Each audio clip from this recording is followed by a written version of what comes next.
Maraknya peredaran minuman keras yang terjadi di Kabupaten Talaut menjadi salah satu pemicu terjadinya tindak pidana yang berujung pada kehilangan nyawa orang lain. Terkait dengan hal tersebut, Kapolres Talaut AKBP Muhammad Haidir menghimbau, bahkan mengajak warga masyarakat yang tinggal di ujung utara NKRI untuk berhenti mengkonsumsi minuman keras.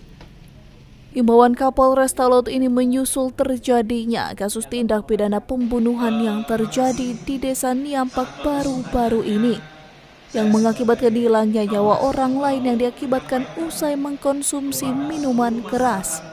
Saya sebagai Kapolres Kepulauan Talaut menyampaikan kepada seluruh masyarakat Kepulauan Talaut, berhenti coba ganti, ya, berhenti coba minum.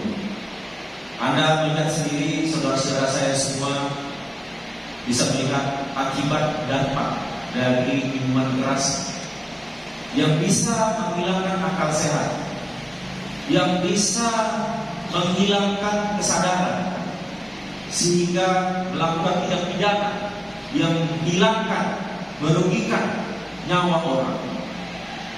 Saya mengimbau, kami, Pak Bupati, Pak Dandim, Kapolres, dan Lanal, seluruh Forkopimda menghimbau kepada seluruh saudara-saudara kami yang ada di Pulau Talaut, stop coba ganti, stop coba yang keras. Terima kasih.